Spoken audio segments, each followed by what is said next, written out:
Bueno, vamos a leer la bendita palabra del Señor en el libro de Santiago. Vamos a ver desde el capítulo 1. Y que sea el Señor Dios Todopoderoso guiándome y guiando a cada uno de los que estamos aquí escuchando, para que sea su Espíritu Santo por medio de la palabra de Dios transformando nuestras vidas, nuestros pensamientos y nuestras mentes. Voy a leer. Santiago, siervo de Dios y del Señor Jesucristo, a las 12 tribus que están en la dispersión, salud. Aquí Santiago se está refiriendo su carta a todos los israelitas que estaban dispersos, a todos los israelitas que no estaban en Jerusalén, sino que estaban dispersos a lo largo de las naciones. Dice: hermanos míos, tened por sumo gozo cuando os halléis en diversas pruebas, sabiendo que la prueba de vuestra fe produce paciencia. ¿Qué es lo que Santiago nos está mostrando aquí? De que el hecho de que seamos cristianos no nos exime de que no vengan pruebas a nuestras vidas. Antes, al contrario, nuestra fe va a tener que ser probada para comprobar o corroborar de que es verdadera. ¿Cómo sabremos de que nuestra fe es verdadera? Porque en el momento de la prueba, nuestra fe va a producir paciencia. Si nosotros decimos que tenemos fe y durante la prueba huimos, nos alejamos de Dios, no buscamos a Dios en oración, no confiamos en Él, no leemos su palabra, es una antítesis de lo que dice la Biblia con respecto a la paciencia. Porque ¿qué implica tener paciencia? Paciencia no solamente significa soportar, sino también esperar. Esperar en Él, esperar en sus promesas, soportando la prueba y esperando las promesas de Dios. Entonces, Santiago nos dice aquí de que las pruebas son parte de nuestra vida cotidiana como cristianos y que van a servir esas pruebas para probar nuestra fe, y la garantía de que podemos verificar nuestra fe es de que esa fe va a producir paciencia. O sea, vamos en esas pruebas a aprender a confiar en Dios y a soportar esas pruebas esperando en Dios. Dice: mas tenga la paciencia su obra completa. O sea, tienes que aprender a ser paciente, o tenemos que aprender a ser pacientes durante el periodo de prueba hasta que éste se termine. Por eso dice: tenga la paciencia su obra completa para que seáis perfectos. No quiere decir de que vamos a ser perfectos como Dios. No, la palabra perfectos se refiere a madurez. Otra traducción de la Biblia dice: para que seáis maduros y cabales, o sea, sobrios, sin que os falte alguna cosa. No se refiere aquí a cosas materiales, se está refiriendo al carácter, a la estabilidad emocional del cristiano, a la estabilidad mental y espiritual del creyente. Porque estamos hablando de la paciencia, no estamos hablando de bienes materiales, no estamos hablando de cosas materiales. Aquí Santiago se está refiriendo a la paciencia, que es parte del carácter del cristiano. Y es el producto de una fe que está siendo probada.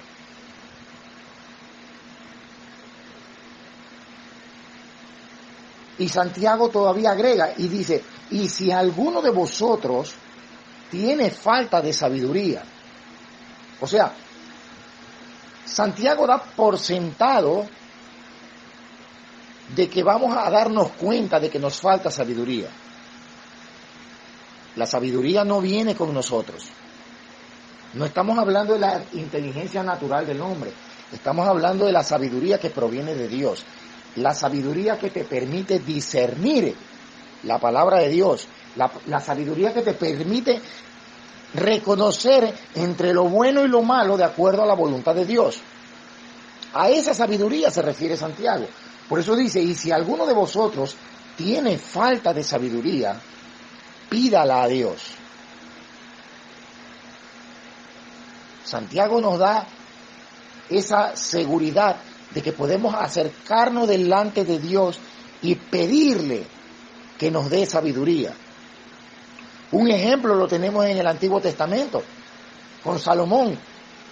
Cuando Dios le dio a Salomón en un sueño, le dijo, pídeme lo que tú quieras y yo te lo concederé. Dios le estaba dando a Salomón la oportunidad de escoger qué quería. Salomón pudo haber escogido riquezas, pudo haber escogido fama, pudo haber escogido poder. Sin embargo, Salomón pidió sabiduría. Sabiduría para hacer la voluntad de Dios. Salomón no la pidió para su propio beneficio, para que las personas digan qué inteligente soy. No, Salomón la pidió para poder cumplir de manera correcta la voluntad de Dios. Y Dios se complace con el pedido de Salomón, y Dios no solamente le da sabiduría, sino que le da sabiduría mucho más que cualquier otro ser humano sobre la faz de la tierra. Y al mismo tiempo le dio riqueza, le dio fama y le dio poder. Y Santiago dice, el que tiene falta de sabiduría, pídala a Dios, el cual da a todos abundantemente, desbordante y sin reproches, y le será dada. Hace una doble confirmación de lo que Dios te va a dar si se lo pides.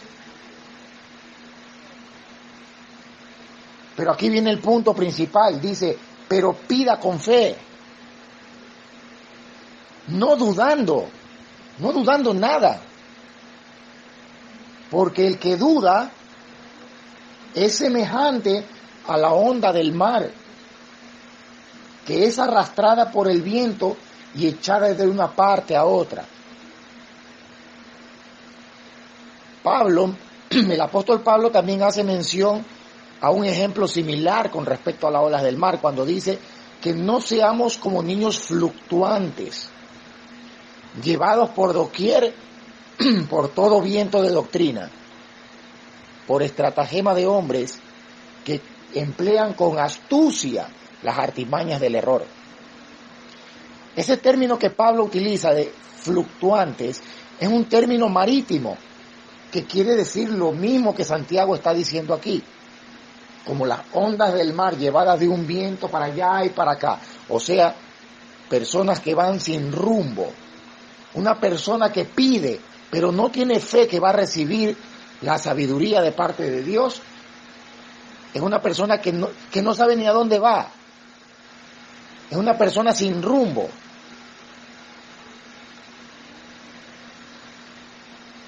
Y dice, no piense pues quien tal haga. O sea, esa persona que pide y no confía, esa persona que pide y duda, dice, no debe pensar que recibirá cosa alguna del Señor. Nosotros podemos ver en los evangelios que cuando una persona se acercaba a Jesucristo y le pedía que lo sane, Jesucristo siempre decía, ¿crees que yo puedo hacerlo? Y si no les preguntaba eso, después les decía, tu fe te ha salvado. Pero hubo un ejemplo de una persona que Cristo puso sus manos sobre sus ojos. Y cuando Cristo sacó sus manos, ese hombre no veía bien todavía, veía a medias. Porque ¿qué veía? Dice, veo a los hombres como árboles, porque todavía los veía borrosos. Y Cristo le dijo que tenga fe, que confíe. Esa persona no estaba creyendo del todo que Cristo podía sanarla. Pero cuando vio que estaba comenzando a ver y Cristo lo exhorta para que vuelva a ver, para que confíe en Él, entonces Cristo puede sanarlo. Por eso dice Santiago, dice, no piense pues esta persona, el que tal haga, el que pide sin confiar, sin tener fe, que recibirá cosa alguna del Señor. El hombre de doble ánimo es inconstante en todos sus caminos. O sea, aquí Santiago hace referencia que una persona que no tiene fe, una persona que no confía, es una persona de doble ánimo. Hoy soy cristiano, mañana no. Hoy confío, mañana no. Sí tengo fe en el Señor, pero en el momento de la prueba no tengo fe. Santiago lo considera una persona de doble ánimo.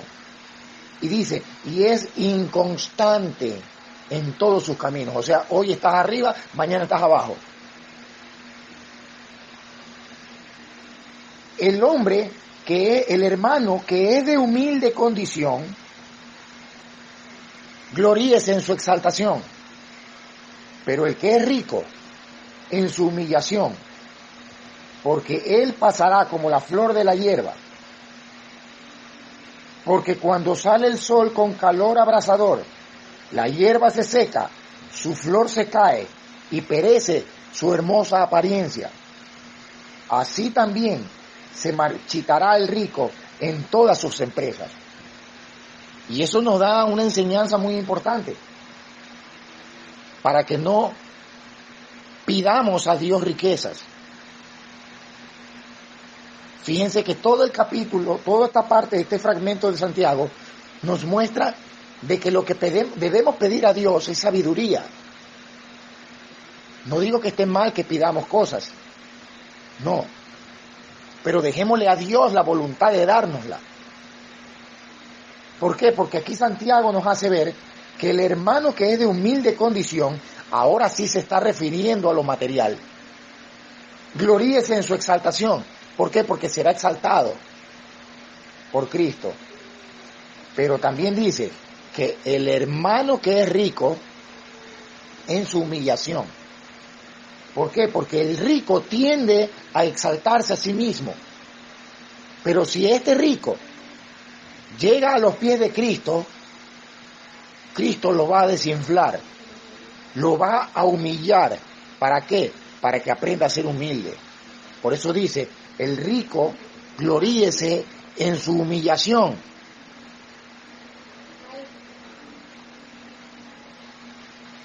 Y nos da un ejemplo, porque cuando el sol sale con calor abrasador, la hierba que está en el campo, el sol hace que la hierba se seque, y es un proceso normal.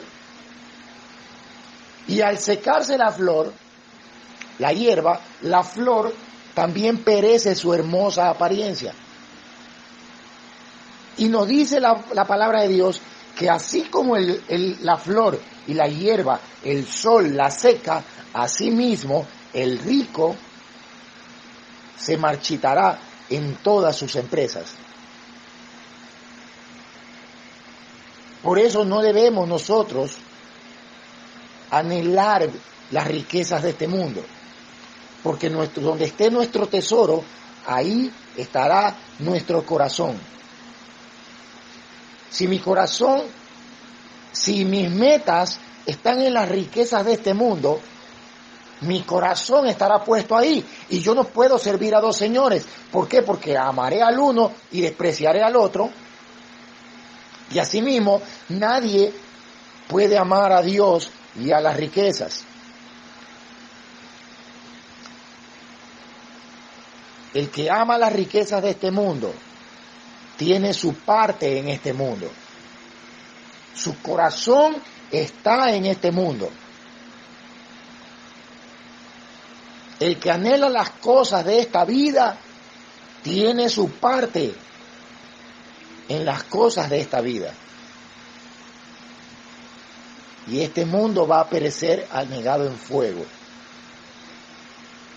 El que es de Dios pondrá su mira, sus metas, sus ojos en las cosas de arriba. Sus riquezas estarán en Cristo. Si este hombre de Dios es rico, se va a tener que gloriar en su humillación. Y si es pobre y obediente, en su exaltación. Por eso Santiago dice aquí, bienaventurado el varón que soporta la tentación, porque cuando haya resistido la prueba, recibirá la corona de vida que Dios ha prometido a los que le aman. Ahora yo hago una pregunta, ¿esta corona de vida la recibimos aquí? No. ¿Dónde la recibimos? En el cielo. Entonces, ¿dónde deben estar mi anhelo y dónde deben estar las riquezas de mi corazón? ¿En las cosas de este mundo? ¿En las riquezas de este mundo? ¿En los placeres de este mundo? ¿En las comodidades de este mundo? ¿O en el cielo?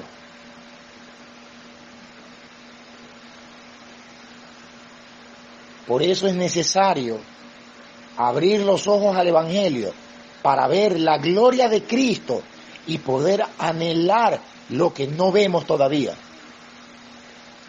Porque este cuerpo es muy susceptible a inclinarse por las riquezas que vemos. Hace falta tener mucha fe, o hace falta, mejor dicho, tener fe verdadera para anhelar las cosas que no vemos. ¿Qué es la fe? La certeza de lo que se espera y la convicción de lo que no veo. Yo no veo la corona de vida que Jesucristo promete a los que soportan las pruebas. Pero por fe la espero. Por fe la espero. No poniendo la mira en las cosas de este mundo, sino poniendo mi fe, mis ojos, mis pensamientos, mi voluntad y toda mi fuerza en las cosas de Dios. Y para eso es necesario estar empapado de la palabra de Dios. La fe viene por el oír y el oír por la palabra de Dios. Es imposible que pueda permanecer en fe. Y sin fe es imposible agradar a Dios. Es imposible mantenerme en fe si no me mantengo en la palabra de Dios, velando y orando en todo tiempo, siendo sobrio, o sea, estando atento en todo, poniendo atención a todo. Sobrio significa analizar cada uno de mis pensamientos, de mis deseos, de mi voluntad, no dormirme porque mi carne es débil.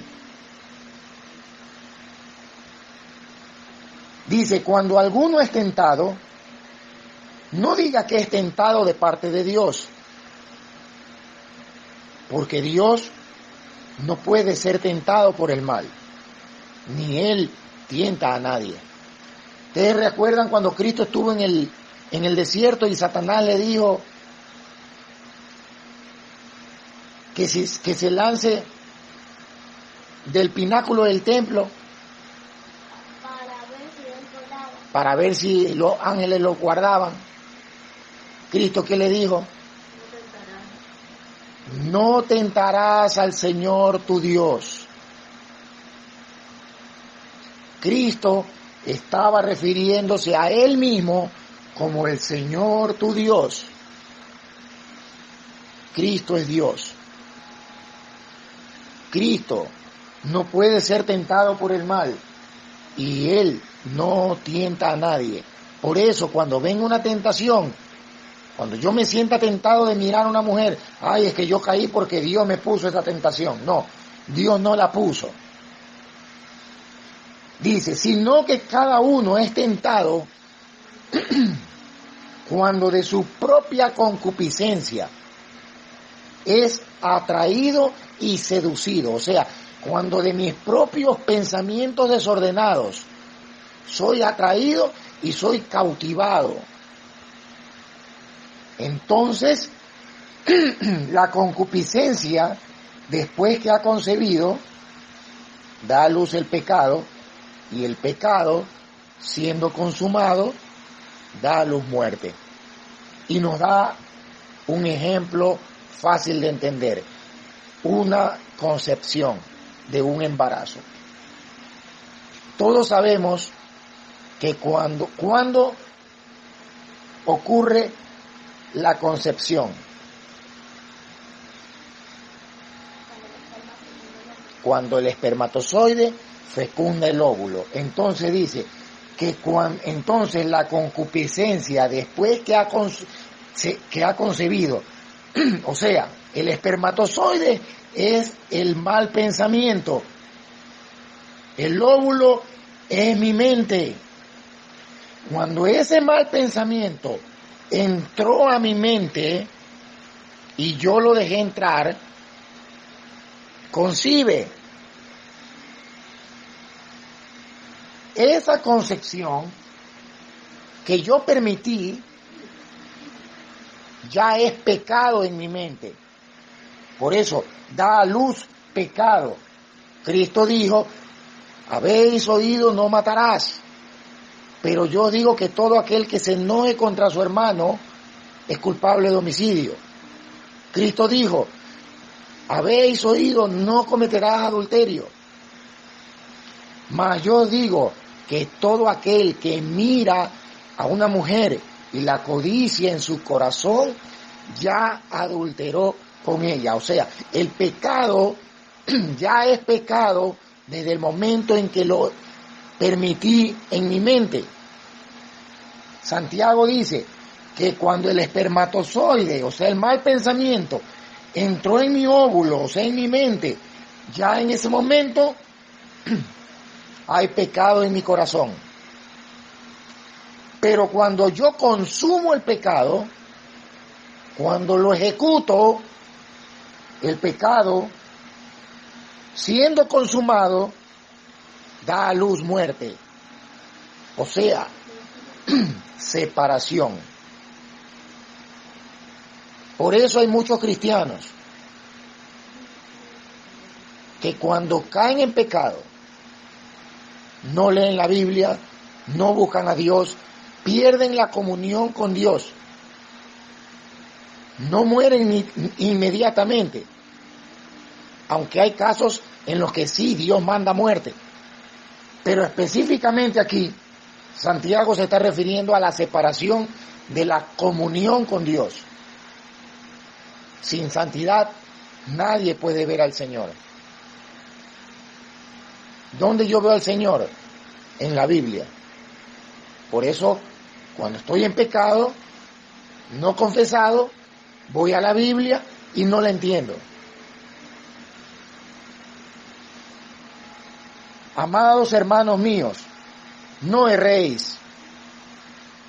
Toda buena dádiva, o sea, todo regalo, todo buen regalo y todo don perfecto desciende de lo alto, del Padre de las luces, en el cual no hay mudanza, o sea, Él no cambia su vestimenta, Él no cambia su actuar, ni sombra de variación, o sea, no queda ni la sombra, no hay ni siquiera la oportunidad de que haya una sombra de cambio en Él. Él, de su voluntad, nadie puede nacer de nuevo si no es por la voluntad de Dios. Él, de su voluntad, nos hizo nacer por la palabra de verdad, para que seamos primicias de sus criaturas. ¿Qué es lo que había dicho antes? La fe viene por el oír y el oír por la palabra de Dios. Nadie que no haya escuchado Nadie que no haya sido expuesto a la palabra de Dios puede ser salvo. Si tú quieres ser salvo, la única manera es a través de la exposición de la palabra de Dios. Nadie que no haya escuchado el evangelio de salvación puede ser salvo. Y no es cuando tú quieres, es cuando Dios ordena. Cuando oigas su voz, no endurezcas tu corazón. Hoy es el día aceptable. Hoy es el día de la salvación. Como dice el libro de los Salmos, entre tanto que se dice, hoy no endurezcas tu corazón. Hoy es el día aceptable. Hoy es el día de la salvación. Por esto, hermanos, mis hermanos amados, todo hombre sea pronto para oír, tardo para hablar, tardo para airarse, porque la ira del hombre no obra la justicia de Dios. O sea, cuando una persona es controlada por su ira, lo que está demostrando es que esa persona no está dentro de la justicia de Dios.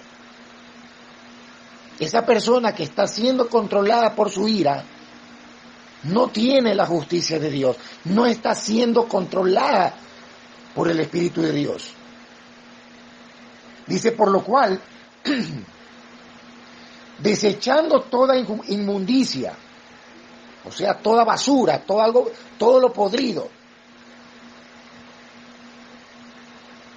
y abundancia de malicia, o sea, de todo mal pensamiento, recibid con mansedumbre, o sea, con un espíritu apacible, la palabra implantada, la cual puede salvar vuestras almas.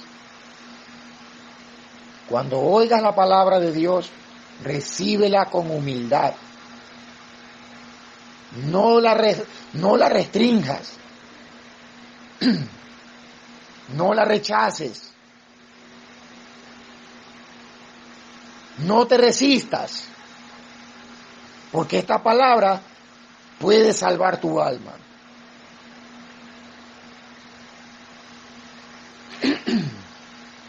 Perdón. Pero sed hacedores de la palabra, no tan solo oidores, engañándoos a vosotros mismos. Porque si alguno es oidor de la palabra, pero no hacedor de ella, este es semejante al hombre que considera en un espejo su rostro natural. Pero él se considera a sí mismo y se va y luego olvida cómo era. O sea, lo que Santiago está diciendo aquí es que una persona que es oidora pero no hacedora de la palabra es una persona que ve el error, no toma parte, no toma acción sobre ese error y luego se olvida, pero se considera a sí mismo justa. Dice, mas el que mira atentamente en la perfecta ley, la de la libertad, y persevera en ella. No basta solo verla, no basta solo creerla, hay que mantenerse. Hay que perseverar. Esa palabra perseverar es curioso, porque la palabra perseverar te indica de que te puedes caer, pero al mismo tiempo te puedes levantar.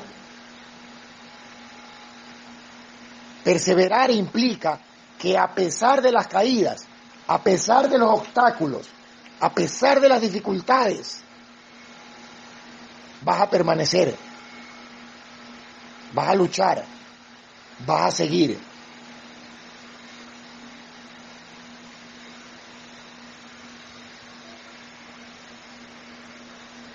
Dice, no siendo oidor olvidadizo, sino hacedor de la obra, fíjense bien, de la obra, o sea, no es solamente oírla, no es solamente creerla, no es solamente perseverar. Esa fe también va a producir obras. Este será bienaventurado en lo que hace, o sea, llevará bendición de Dios.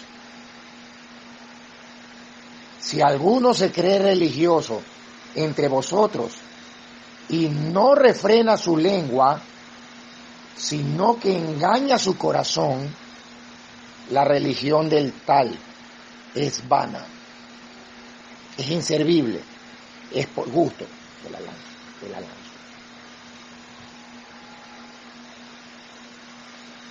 La religión pura y sin mácula delante de Dios, el Padre, es esta: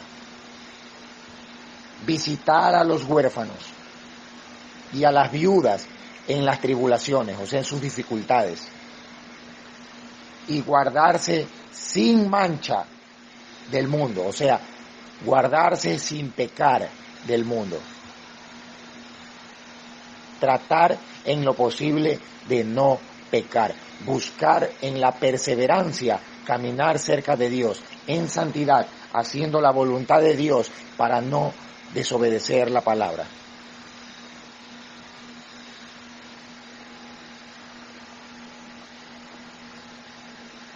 ¿Qué está diciendo Santiago aquí?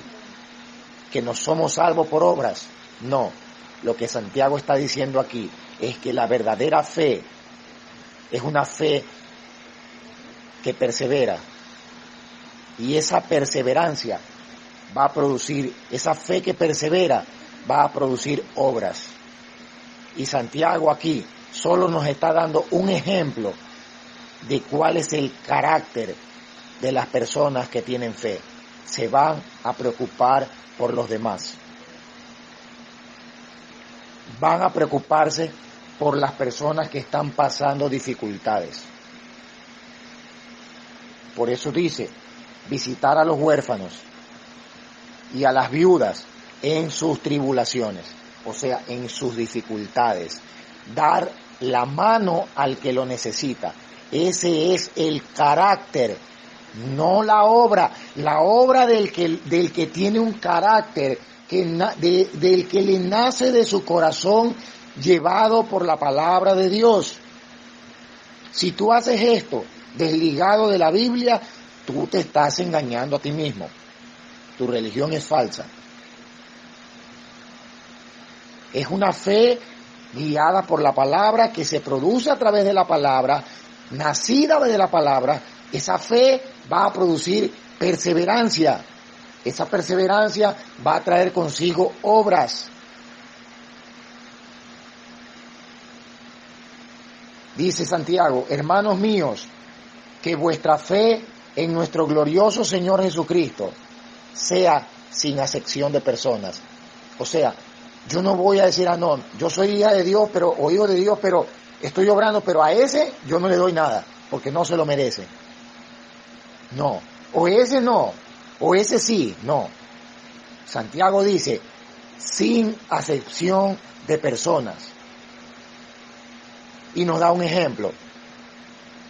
Porque si en vuestra congregación entra un hombre con anillo de oro y ropa espléndida, y también entra un pobre con vestido andrajoso, y miráis con agrado al que trae la ropa espléndida y le decís, siéntate aquí tú en buen lugar, y decís al pobre, estate tú allí en pie, o siéntate aquí abajo de mi estrado, o sea, bajo mis pies.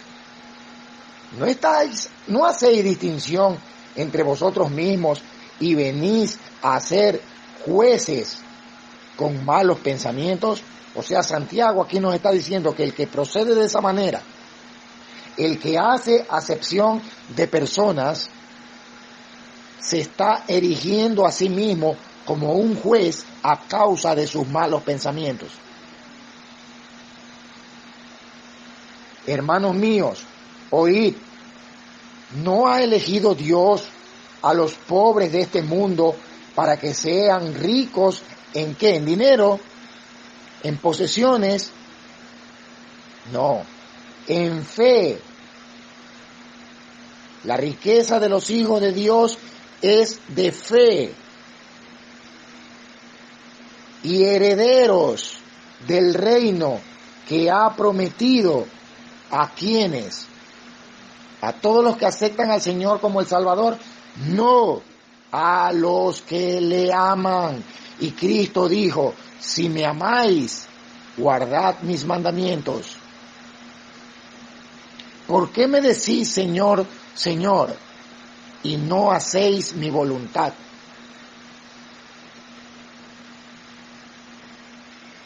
Cristo hace herederos del reino a los que hacen su voluntad y a los que buscan hacerla en su palabra. Esos son los que aman a Dios. Esos son los ricos en fe. Esos son los herederos del reino. Tú puedes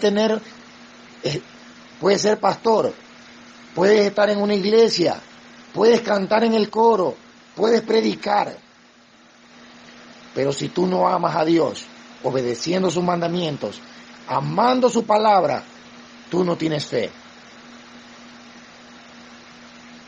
Y tú, aunque te enojes, no eres heredero del reino. ¿Por qué digo esto? Porque es la palabra de Dios la que lo dice. No es palabra de hombre. Pero vosotros habéis afrentado, o sea, habéis ido en contra y ofendido al pobre. ¿Acaso no os oprimen los ricos y no son ellos mismos los que los arrastran a los tribunales? O sea, Santiago aquí está diciendo, ustedes atribulan a los pobres y le dan gloria al rico, pero ¿acaso no te das cuenta que son los ricos los que los tratan mal? ¿No blasfeman ellos el buen nombre que fue invocado sobre vosotros? O sea, ¿no son los ricos los que blasfeman a Dios con su actuar, con sus pensamientos? Si en verdad cumplís la ley real, ¿cuál es esa ley? Conforme a la Escritura, entonces dice, amarás a tu prójimo como a ti mismo, bien hacéis. Pero si hacéis acepción de personas, cometéis pecado y quedáis convictos por la ley como transgresor. Porque cualquiera que guardare toda la ley, pero ofendiere en un punto, se hace culpable de todos. ¿De todos qué? De todo lo que dice la ley. Porque el que dijo, no cometerás adulterio, también dijo, no matarás. Ahora bien, si no cometes adulterio, pero matas, ya te has hecho transgresor de la ley. Y si tomamos el ejemplo de Cristo, porque Cristo tomó justamente esos dos pecados, o esos dos mandamientos, para profundizarlo, y tomamos un ejemplo más profundo, y decimos, porque el que dijo que no mires a una mujer para codiciarla, también dijo, no te enojes contra tu hermano. Pero si te enojas contra tu hermano, si no miras a una mujer para codiciar, pero te enojaste contra tu hermano, ya eres transgresor de la ley.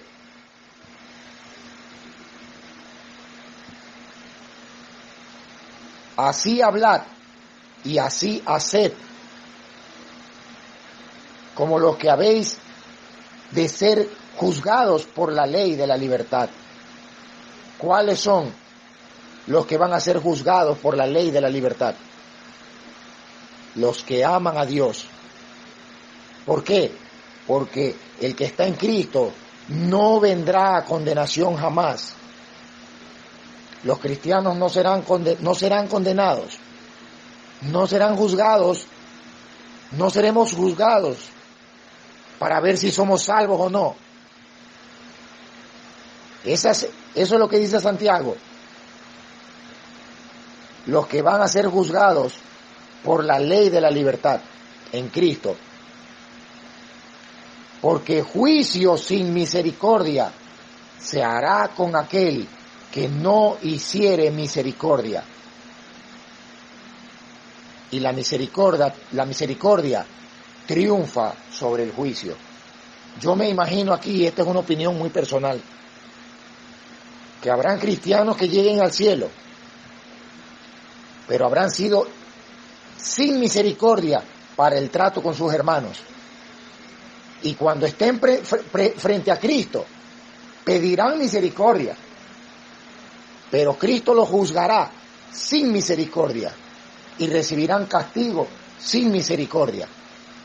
Pero habrán cristianos que lleguen al cielo y quizás hayan cometido muchos errores, pero tuvieron misericordia con sus hermanos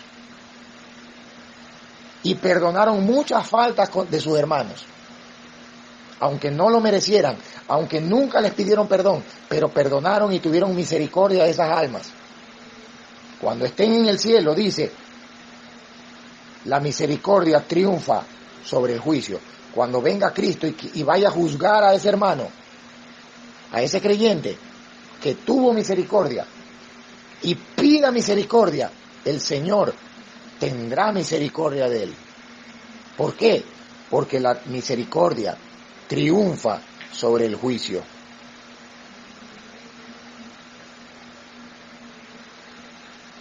Hermanos míos, ¿de qué aprovechará si alguno dice que tiene fe y no tiene obras? ¿Podrá la fe salvarle? Y si un hermano o una hermana están desnudos, ese es un ejemplo, y tienen necesidad del mantenimiento de cada día, y alguno de vosotros le dice, id en paz, calentaos y saciados, o sea, le deseas lo mejor, uy, que Dios te bendiga, ojalá y todo te mejore, yo declaro sanidad sobre ti, que el Señor te bendiga y te provea y te dé todo lo que tú necesites, pero no le dais las cosas que son necesarias para el cuerpo. ¿De qué aprovecho? O sea, ¿de qué te sirve desearle lo mejor si no haces nada para que ese hermano mejore su situación? Así también la fe, si no tiene obras, es muerta en sí misma.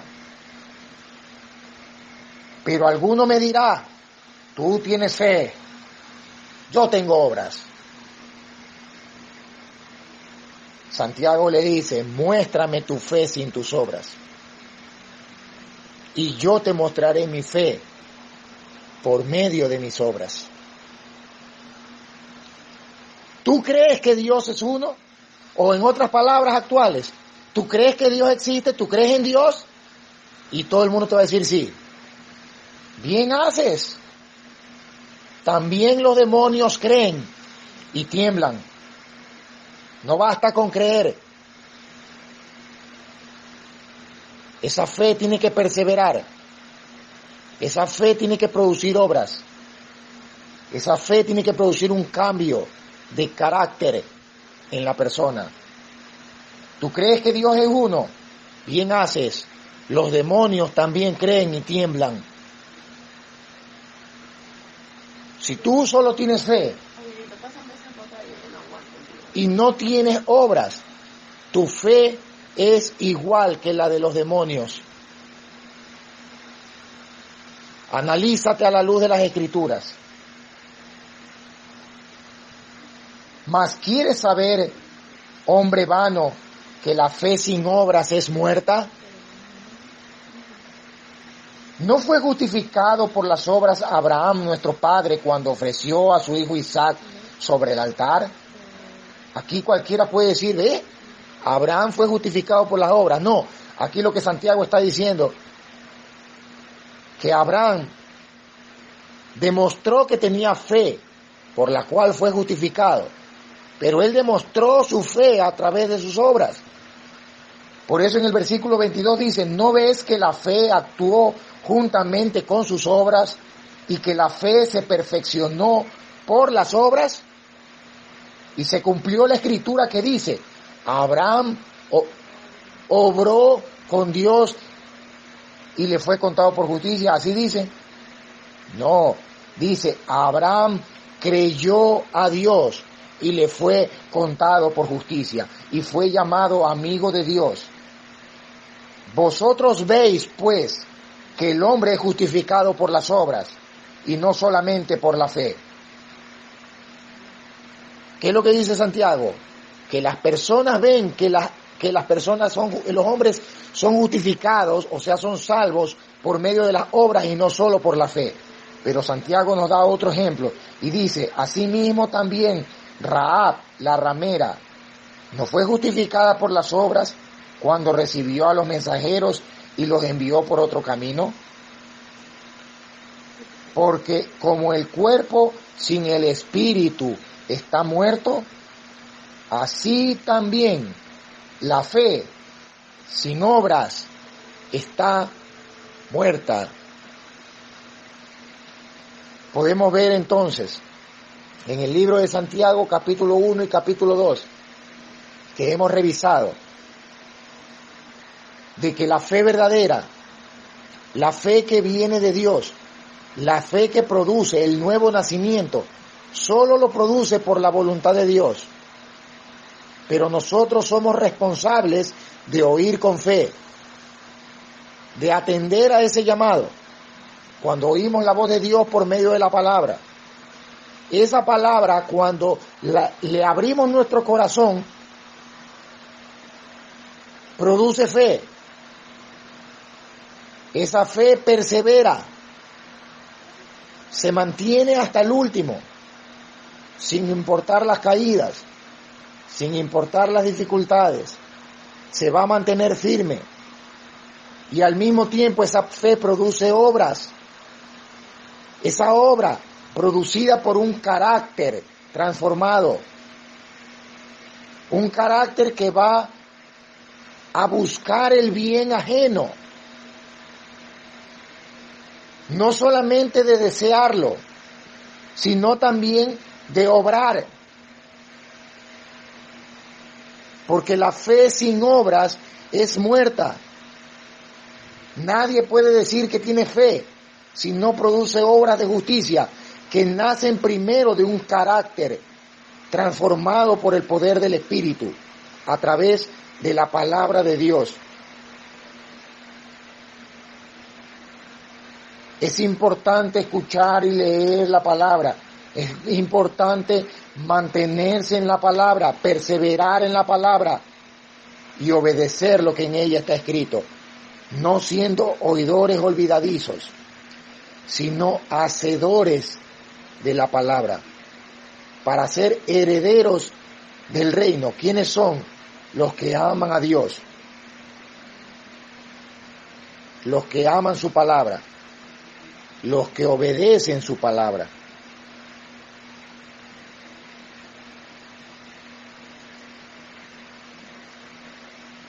Es importante tomar en cuenta de que Dios está llamando en este tiempo de aflicción, de dificultad, de prueba. Y si somos atentos a la voz de Dios por medio de la predicación de su palabra, esa predicación va a producir fe, que va a ser probada a través de estas circunstancias. Y esa fe verdadera va a ser paciente y va a perseverar, va a producir frutos de justicia, un corazón apacible, un corazón obediente, transformado por el poder perseverante del Espíritu de Dios en el corazón del creyente, del nuevo creyente.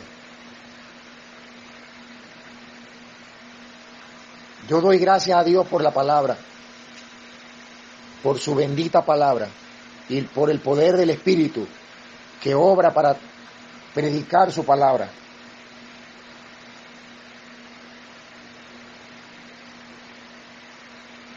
Gracias, Señor.